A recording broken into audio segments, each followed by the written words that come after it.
Friends, வாங்க நம்மளோட moms recipe கார்னரில் இன்றைக்கி உங்களுக்கு சாம்பார் எப்படி செய்யறதுன்னு சொல்லித்தரேன்.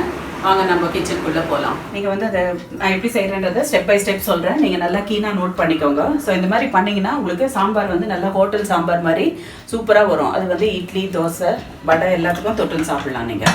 ஸோ இப்போ வாங்க நம்ம கிச்சனுக்குள்ளே போகலாம், எப்படி செய்கிறதுன்னு சொல்கிறேன். இப்போ இந்த குக்கரில் வந்து நான் உங்களுக்கு என்னோடய கை அளவில் 2 புடி துவரம்பருப்பு போட்டு ப்ளஸ் 1 டேபிள் ஸ்பூன் சிறுபருப்பு போட்டு, பொங்கல் பருப்பு போடுறோம் இல்லைங்களா, பாசிப்பருப்பு, அதை போட்டு ஒரு 15 மினிட்ஸ் பருப்பை நல்லா ஊற வச்சுட்டு குக்கரில் வந்து 3 டம்ளர் தண்ணி போட்டு அதில் 3 பல் பூண்டு போட்டிருக்கேன், கொஞ்சம் மஞ்சள் பொடி, 1 ஸ்பூன் எண்ணெய் ஊற்றிருக்கேன். அந்த எண்ணெய் எதுக்கு ஊற்றுறதுன்னா குக்கிங் ஆயிலே ஊற்றலாம். அந்த குக்கிங் ஆயில் ஊற்றி நீங்கள் பருப்பை வேக வச்சிங்கன்னா பருப்பு வந்து பொங்கி பொங்கி விழாமல் வெளியில் வராமல் இருக்கும். ஸோ பருப்பு நல்லா குழஞ்சி வேகும். ஸோ அந்த மாதிரி ஊற வச்சு வேக வச்ச பருப்பு வந்து இதில் பார்த்தீங்கன்னா இப்போ நல்லா பருப்பு ஸ்மாஷ் ஆகிட்டு இருக்குது. ஜஸ்ட் ஒரு கரண்டியில் கலக்கி விட்டாலே உங்களுக்கு வந்து நல்லா ஸ்மாஷ் ஆகிடும் பருப்பு. ஸோ இப்போ இதுதான் வந்து பருப்பு வேக வச்சதோட இது பாருங்க, பூண்டுகிட்டு எதுவுமே தெரியாது இதில். அந்த பூண்டு எதுக்கு போடுறதுனா பருப்பு வந்து வாய்வு இல்லையா, கேஸ்ட்ரிக் ட்ரபிள் கொடுக்கும். அந்த கேஸ்ட்ரிக் ட்ரபிள் எடுக்கிறதுக்கு பூண்டு வந்து போட்டிருக்கேன். உங்களுக்கு பிடிக்கலன்னா நீங்கள் அதை அவாய்ட் பண்ணிடலாம். ஸோ இப்போ அடுத்தது வந்து வெஜிடபிள்ஸ் என்னென்ன போடணுன்றதை உங்களுக்கு நான் சொல்கிறேன். ஸோ நான் எல்லாமே கட் பண்ணி வச்சுருக்கேன். ஒரு மீடியம் சைஸ் ஆனியன், ஒரு மீடியம் சைஸ் டொமேட்டோ, ஒரு சௌ பெங்களூர் கத்திரிக்காய் சொல்லுவோம் இல்லைங்களா, அது தாளிக்கிறதுக்கு கொஞ்சம் கருவேப்பிலை, கொத்தமல்லி, இந்த புளி ஒரு சின்ன பீஸ் போட்டிருக்கேன். இப்போ சாம்பாரில் வந்து புளியும் தக்காளியும் சேர்ந்ததுன்னா ஒரு நல்ல டேஸ்ட் கொடுக்கும் உங்களுக்கு. புளி வந்து நீங்கள் கரைச்சி விடுறதோட இந்த மாதிரி நல்ல சாஃப்டாக இருக்கிறதா பார்த்து எடுத்துக்கோங்க. தோலெல்லாம் ரொம்ப இல்லாமல், சீடு இருக்கக்கூடாது புளியில். ஸோ இந்த புளி இப்படி எடுத்து போட்டிங்கன்னா உங்களுக்கு சாம்பார் வந்து எல்லோ கலராகவே இருக்கும். நீங்கள் ஆனால் புளியை நல்லா கரைச்சி ஊற்ற சாம்பார் கலர் வந்து கொஞ்சம் டார்க் கலராக மாறிடும். ஸோ அது மாறாமல் இருக்கிறதுக்கு புளியே இப்படி போட்டுக்கோங்க. ஸோ இப்போ நான் வந்து கட் பண்ணி வச்ச வெஜிடபிள்ஸை வந்து இந்த வேக வச்ச பருப்பு தண்ணியோடு ஆட் பண்ண போகிறேன். ஸோ ஸ்டவ் ஆன் பண்ணிக்கோங்க. சரிங்களா, ஸ்டவ் ஆன் பண்ணியாச்சு, பருப்பு இருக்குது. இப்போ வந்து இதில் வந்து முதல்ல ஆனியன், டொமேட்டோ அண்ட் சௌ, அதுக்கப்புறம் ஒரு சின்ன பீஸ் புளி போடுறேன் நான். ஸோ இது எல்லாத்தையும் போட்டுட்டு நல்லா கலக்கி விட்டுக்கோங்க.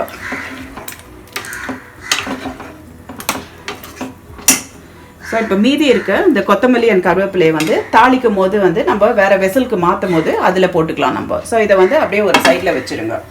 இதோடு வந்து உப்பு, இந்த பருப்போடு வேகும் போது உப்பு ஒரு அளவு ஒரு 1.5 ஸ்பூன் போட்டிருக்கேன் நான். உப்பு போட்டுக்கோங்க. சரிங்களா, நெக்ஸ்ட்டு வந்து சில்லி பவுடர் வந்து 1.5 ஸ்பூன் எடுத்திருக்கேன். ஸோ அதையும் வந்து இதை சாம்பார் பருப்போடு போட்டுக்கோங்க. போட்டு நல்லா கலரி விட்டுடுங்க. ஸோ இப்போ 2 தான் இதோட ஆட் பண்ணணும். ஆட் பண்ணிவிட்டு நல்லா கலரி விட்டுட்டு இப்போ என்ன பண்ணுங்கள், குக்கரை மூடிடுங்க.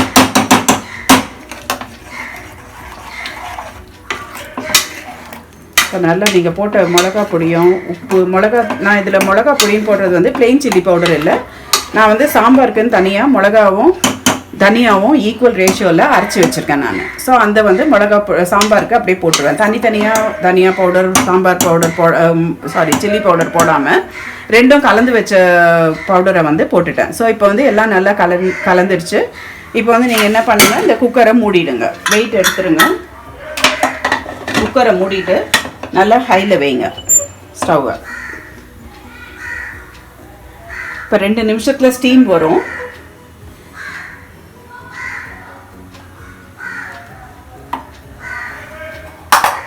ஸ்டீம் வந்ததுக்கப்புறமா என்ன பண்ணுங்கள், வெயிட் போடணும். வெயிட் போட்டுட்டு 2 விசில் வந்து தூக்குற வரைக்கும் குக்கர் ஆனில் இருக்கட்டும். ஸோ அந்த 2 விசில் வந்ததுன்னா அந்த சௌலாம் நல்லா வெந்துடும். அதுக்கப்புறம் ஸ்டவ் ஆஃப் பண்ணிவிட்டு ஸ்டீம் ஃபுல்லாக அடங்கினோடனே வேறு வெசிலுக்கு மாற்றிடணும். ஸோ இப்போ பாருங்கள், ஸ்டீம் வர ஆரம்பிக்குது. வெயிட் போட்டாச்சு. அந்த 2 வாட்டி விசில் வரணும்னு சொன்னேன் இல்லைங்களா, 2 வாட்டி விசில் வந்தோடனே ஸ்டவ் ஆஃப் பண்ணிவிடுங்க. அதுக்கப்புறம் கம்ப்ளீட்டாக ஸ்டீம் அடங்குற வரைக்கும் குக்கர் லிட்டை திறக்க வேணாம். ஸோ இப்போ பார்த்துக்கோங்க, இந்த விசில் வந்தோடனே ஆஃப் பண்ணிடணும், அவ்வளோதான். ஸோ இப்போ 2 விசில்ஸ்க்கு அப்புறம் ஸ்டீம் அடங்கிடுச்சு வியூவர்ஸ். இப்போ பாருங்கள், இப்போ எடுத்தால் ஒன்றும் ஸ்டீம் வரல. இப்போ நம்ம குக்கரை திறந்து பார்த்தோன்னா சாம்பார் எப்படி வந்திருக்குன்னு தெரியும். ஸோ இப்போ பார்த்தீங்களா, அப்போ போட்டதுக்கும் இப்போ எப்படி இருக்குன்ட்டு. ஸோ வெஜிடபிள் நல்லா ஊறி இருக்குது, வெந்திருக்கு. ஸோ இப்போ என்ன பண்ணுங்கள், நீங்கள் இந்த வெஜிடபிள் ஒன்று எடுத்து பார்த்தீங்கன்னா கூட எனக்கு வந்து இது வெந்துருச்சுன்னு தெரியுது. உங்களுக்கு நான் காட்டுறதுக்காக சொல்கிறேன். சரி, 2 விசிலில் வந்து இது பாருங்கள் எப்படி அமுக்குனா காய் வந்து நசுங்குது. ஸோ அதனால் இது வெந்துடுச்சு, அவ்வளோதான், போதும். இவ்வளோதான் சாம்பார் ரெடி. இப்போ நல்லா இதை கலக்கி விட்டுடுங்க ஒரு வாட்டி. ஸோ இந்த பருப்பு, மிளகாத்தூள், உப்பு எல்லாத்தோட வந்து சாம்பார் நல்லா மிக்ஸ் வெஜிடபிள்ஸோடு மிக்ஸ் ஆகிட்டு டேஸ்ட்டு நல்லாயிருக்கும். ஸோ இப்போ இதை வந்து எடுத்து வச்சுட்டு இப்போ இதுக்கு வந்து ஒரு தாளிப்பு கொடுக்கணும். தாளிப்புக்கு வந்து ஒரு பேன் எடுத்து வச்சுக்கோங்க. பேனில் வந்து நான் இப்போ இந்த தாளிக்கிறதுக்கு சில மசாலாஸ் வச்சுட்ருக்கேன். என்னென்னா இதில் வந்து ஒரு சாம்பார் பொடி ஒன்று ரெடி பண்ணியிருக்கேன். இதுதான் வந்து இந்த சாம்பாருக்கு வந்து மொத்தத்தில் டேஸ்ட் கொடுக்கறது.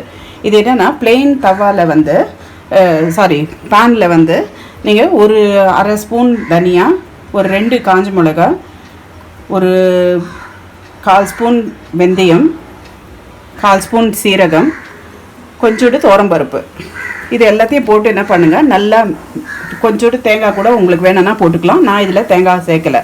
ஸோ இது எல்லாத்தையும் போட்டு ட்ரையாக கடாயில் ஃப்ரை பண்ணிவிட்டு இதை பவுடர் பண்ணி வச்சுக்கோங்க. ஸோ இதுதான் வந்து இந்த சாம்பார் பொடி. ஸோ இந்த சாம்பார் பொடி போடுறதுனால என்ன யூஸ்ன்னு சொல்கிறேன். இதில் துவரம்பருப்பெல்லாம் போட்டு நம்ம மிக்ஸ் பண்ணி வறுத்து பொடி பண்ணும்போது இந்த சாம்பார் வந்து இப்போ வந்து கொஞ்சம் வாட்டரியாக இருக்குது இல்லைங்களா. இது வந்து இந்த பவுடர் ஆட் பண்ணும்போது நல்லா திக்காகிடும். ஸோ இப்போ மார்னிங் நம்ம சாப்பிடும்போது நல்லா சாம்பார் தண்ணியாக இருக்கும்.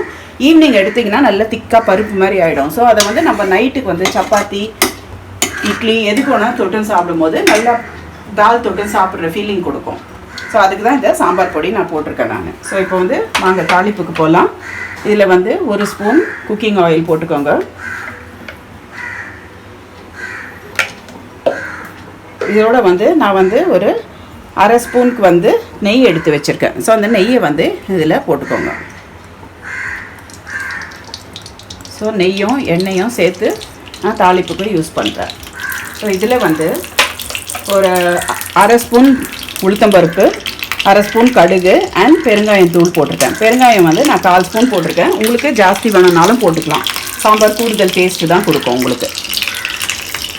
ஸோ இதை வந்து இந்த எண்ணெயும் நெய்யும் கொதிச்ச உடனே அதில் போட்டுடுங்க அப்படியே.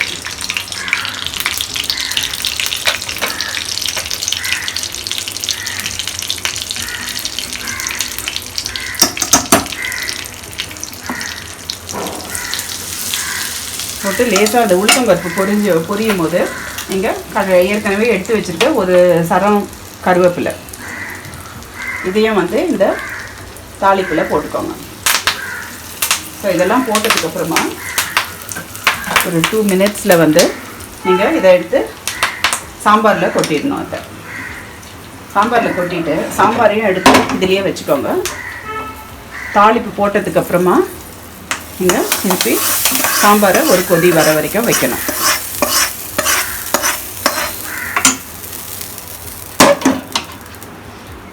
ஸோ இப்போ நீங்கள் இந்த தாளிப்பு தாளிச்சதுக்கப்புறமா நான் அந்த சாம்பார் பொடி சொன்னேன் இல்லையா, அதை வந்து இதில் போட்டுக்கோங்க.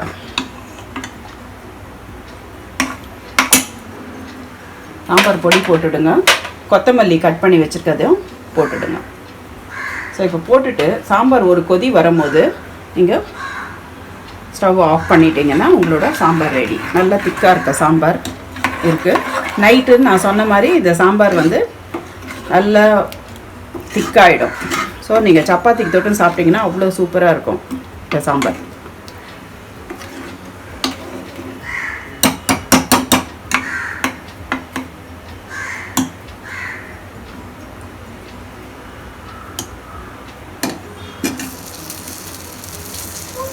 அது பாருங்கள் லேசாக கொதி வருது இல்லைங்களா. நம்ம ஏற்கனவே எல்லாமே வறுத்து பொடி பண்ணி போட்டிருக்கோம். அதனால் ரொம்ப கொதிக்கணும்னு தேவையில்லை. ஒரு கொதி வரும்போது இறக்கிடுங்க.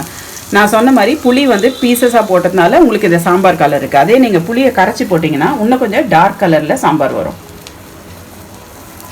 ஸோ அவ்வளோதான் வியூவர்ஸ். இப்போ பாருங்கள் நல்லா கொதிக்குது. நான் ஆஃப் பண்ணிடுறேன் நான். ஸோ நல்லா ஃபுல்லாக நெய்யோடு இருக்க சாம்பார் ஸ்மெல்லு நல்லா இருக்குது.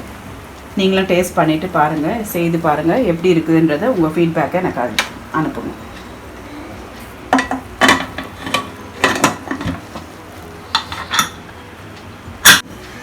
ஸோ இப்போ பாருங்கள் ஸ்டீம் வர ஆரம்பிச்சிருச்சு குக்கரில். இப்போ என்ன பண்ணுங்கள், வெயிட்டை போட்டுடுங்க.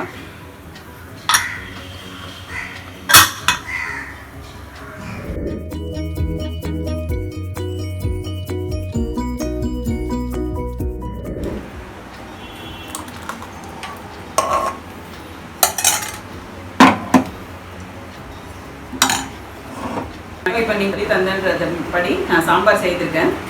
நீங்கள் அதை பார்த்தீங்கன்னா உங்களுக்கு தெரியும், நான் சொன்ன மாதிரியே வந்திருக்கு. ஸோ இப்போ என்ன பண்ணுங்கள், இந்த சாம்பார் பாருங்கள் எப்படி இருக்குன்ட்டு. உங்களுக்கு அந்த வெஜிடபிள்ஸ் எல்லாம் போட்டு நான் சொன்னேன் இல்லையா திக்காகன்ட்டு, அதே மாதிரி வந்திருக்கு பாருங்கள். இதை வந்து நீங்கள் சாப்பிட்டுட்டு உங்களோட ஃபீட்பேக்கை வந்து எனக்கு ஷேர் பண்ணுங்கள். எது குவெரிஸ்னாலும் நீங்கள் அனுப்புங்க, நான் உங்களுக்கு சொல்லி அனுப்புகிறேன். Thank you viewers. பை.